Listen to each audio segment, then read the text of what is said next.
Hi, this is Sandy with a little bit of glitter, and today I've got a card featuring Fawn's new Give It a Whirl die set.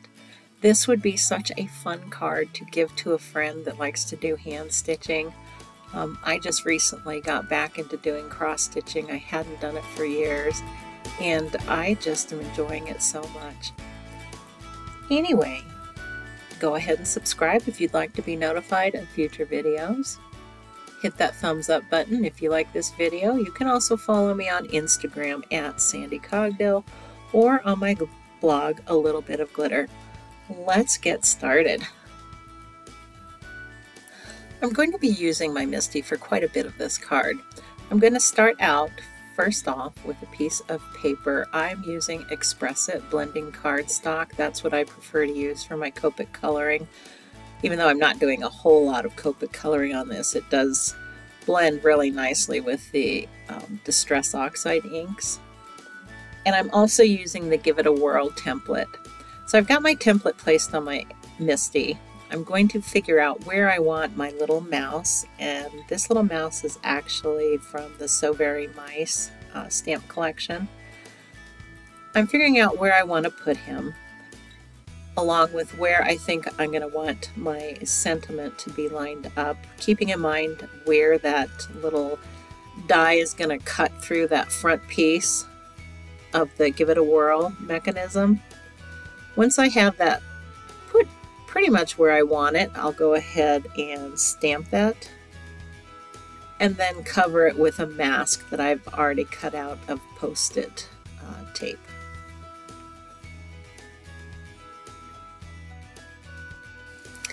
I'm going to use some low tack tape to kind of mask off where I want the floor to be on my little mouse. I want him sitting on a floor, and I'll do like a little wallpaper behind him. So I'm going to actually use two pieces of the low tack tape. This tape is actually very used, which is what I personally prefer. The less sticky it is, the less problems I have removing it and possibly tearing my card. So once I get that on, I'm going to use Distressed Oxide ink in tea dye and just kind of blend it at the bottom there. I don't need to do the whole bottom of the card because I'm just doing that circular part that's going to be cut out. And then I'm going to use the wood grain backdrop from Fawn. It's an oldie but a goodie. And I'm still going to use the tea dye Distress Oxide. I don't want a real heavy wood grain on the floor. I just want it to be very subtle. I'll go ahead and get that stamped, and then I will remove my little masking of the floor, not of the mouse, because we're not done with him yet. Okay, now I'm going to go ahead and mask off the floor with my low tack tape, and I'm going to go over the little masked mouse and that white cardstock with a very light coat of Spun Sugar Distressed Oxide ink. Once I have a nice coat of that down, I'm going to use Fawn's gingham backdrops. That's another older stamp that they have, but it really comes in handy when you want to do just a real subtle background. I'm going to ink that up with Kitsch Flamingo. I tried using the Spun Sugar and it was way too light, so I needed to do something that was just a little bit darker than that. So once I get that stamped, then we can remove our little mouse mask and get to coloring.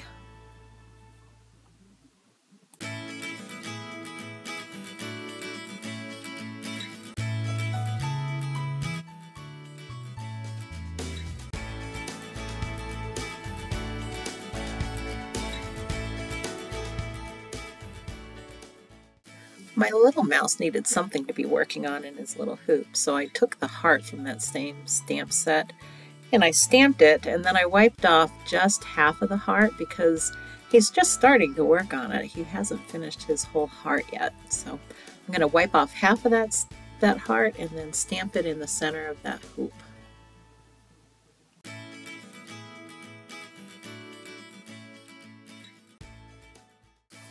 Okay, now it's time to color. So I'm going to start with my little mouse. I'm using C0 C01, and C02. For the inside of his ears, I'm using R20 and R22. I'm going to highlight his little cheeks with a little bit of R22 just to make them nice and rosy.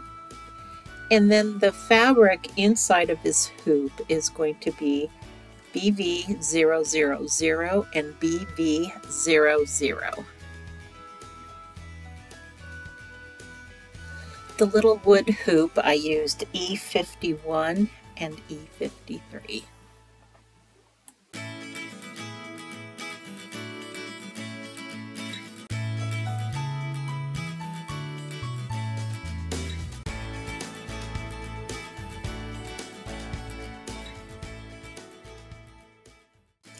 Now that I've got him all colored, I'm going to go ahead and use the die to cut him out. I'm using the die that looks like Pac-Man.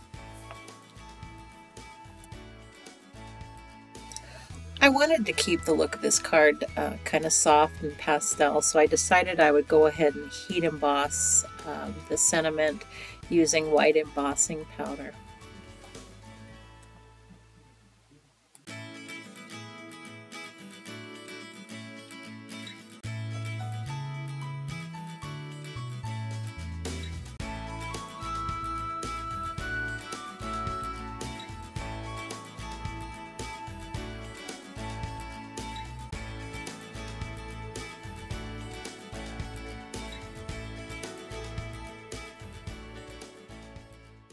Okay, now it's time to start working on the other part of my little Give It a Whirl piece. So I kept the paper that I cut the front out of, which is going to be very helpful in helping me place where I want to put my other little mouse. So as you can see on my Misty, I'm just lining him up where I think he would be standing on the ground. And I'm going to go ahead and get him stamped. And then I'm going to cover that mouse with a mask that I've already cut out of Post-it tape. Again, I'm going to use that first piece of paper that I used to cut the first layer out of to help me line up my low-tack tape so that I can get my floor placed as close as possible. I'll go ahead and do 2 rows of the low-tack tape, and then I will ink it again with the tea dye, followed by the wood grain backdrop to give that floor a little bit of dimension.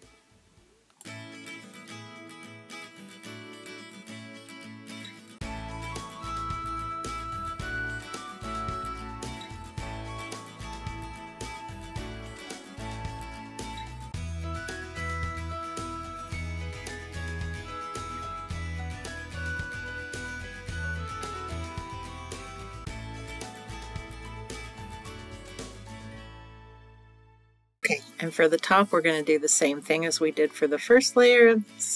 I'm going to go ahead and ink up the top level with Spun Sugar Distress Oxide ink, and then I'm going to use the gingham backdrop with some Kitsch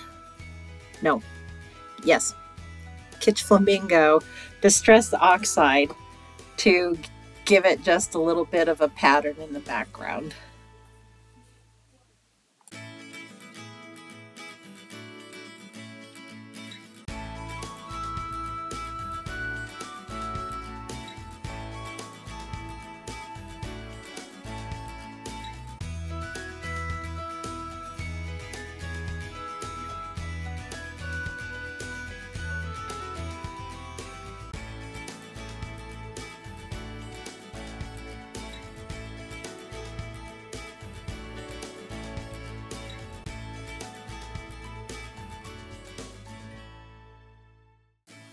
Okay, now we're going to remove those masks and we're going to start coloring again. So just to review, the mouse is C0, C01, C02. The little cheeks and his little ears are R20, R22. The hoop is BV000, BV00, and this time I added on BV01.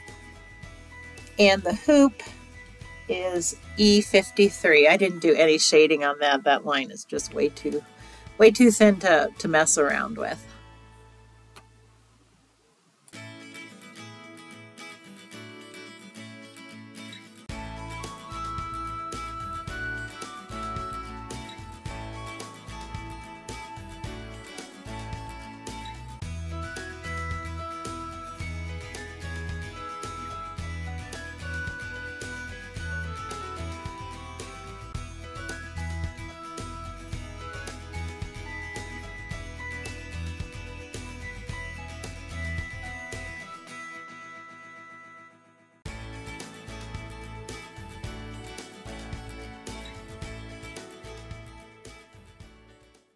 Okay, this is where it gets kind of tricky, and there's probably an easier way to do it. I just haven't figured it out yet.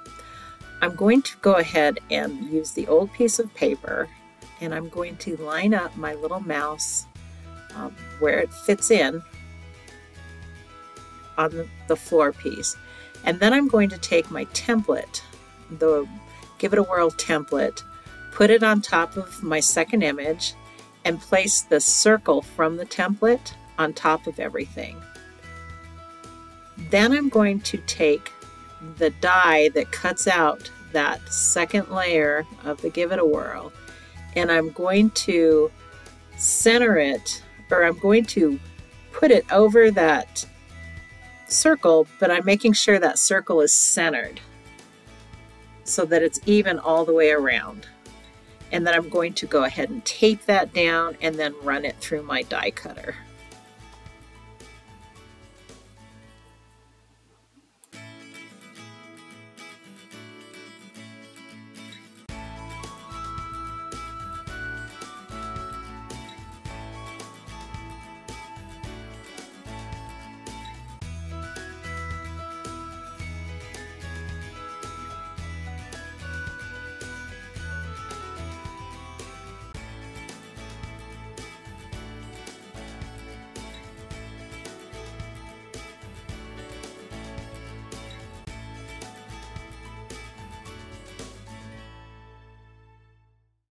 Okay, now that I've got that second piece cut out and I've gone ahead and put the sentiment on it, I'm going to start putting together my Give It a Whirl mechanism.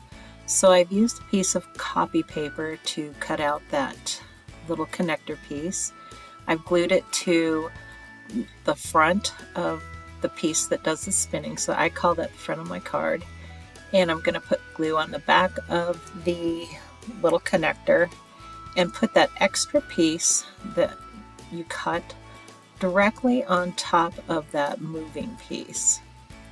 Make sure that when you're putting those together that you're lining up those cut pieces so you get a nice clean edge on that piece.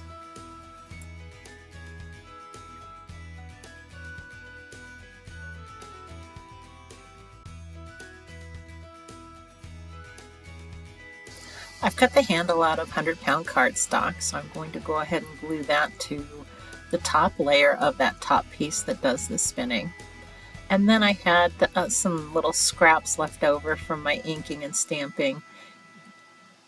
So I cut the other little piece that kind of has the arrow on it that gives the recipient an idea of what to do with the card. I glued that on top.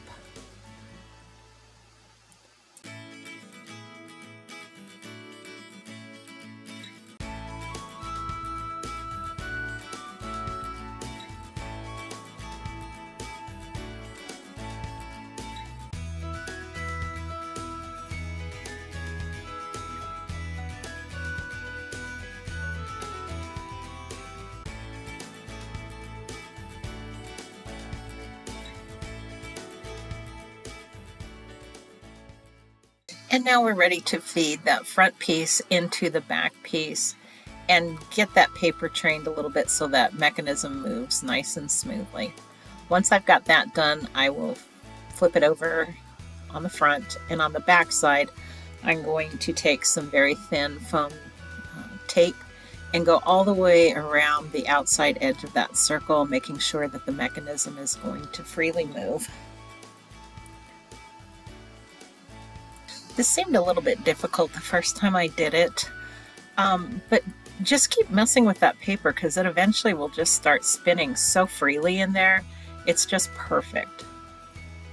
And as with all, interactive dies, what I like to do is I like to go back to the Lawn Fawn website and go back to the tutorials, even on YouTube, and just watch them again. A lot of times they have some really great tips that's going to help make that process so much easier. I will try to remember to link the YouTube tutorial at the bottom of this one so that you can find it quickly and easily.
I used the largest of the large mini slimline die set to cut out a piece of paper from the petite Rainbow Ever After paper pack.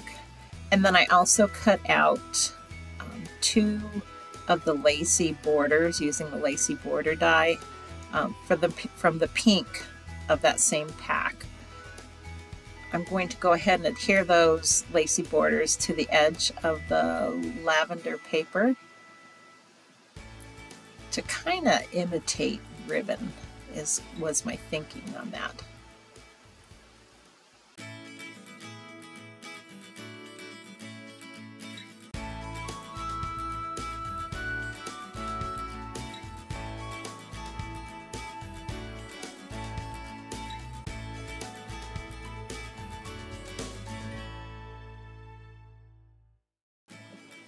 I will adhere that piece to another piece of the Rainbow Ever After. That particular piece is from the 12 by 12 set.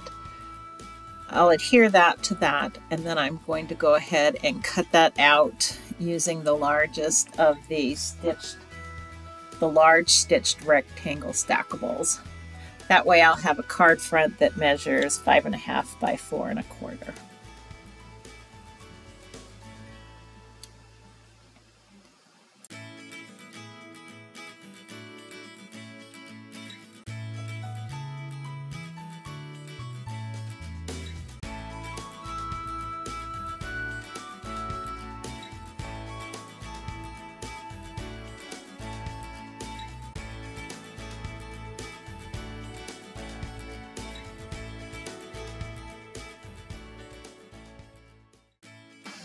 For the little embroidery hoop, I used the largest of the stitched circle stackables, and I cut that out of wood grain cardstock.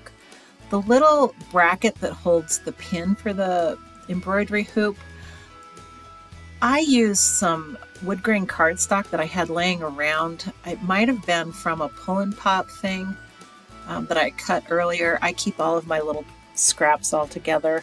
I think that would probably work. And then what I did is I just clipped a little bit out of the top of it just to create that little bracket look. I'll go ahead and adhere that to my card, and I'm just kind of centering it on the card, and I'll get that glued down.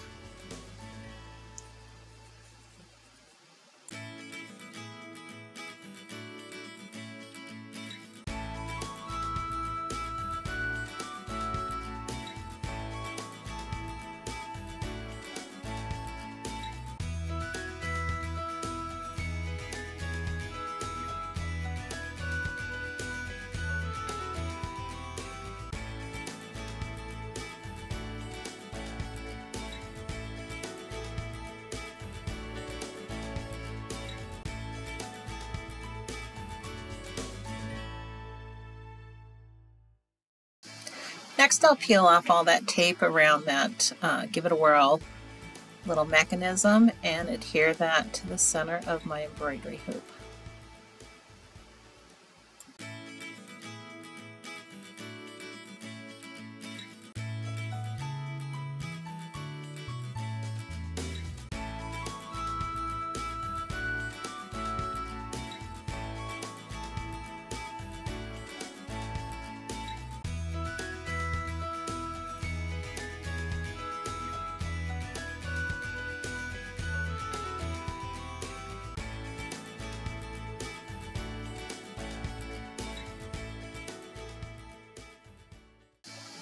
For the little pin, I used a piece from the little flower pot die set.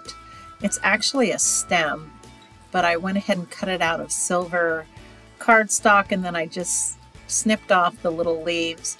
It's a little bit small, but I think it works well enough.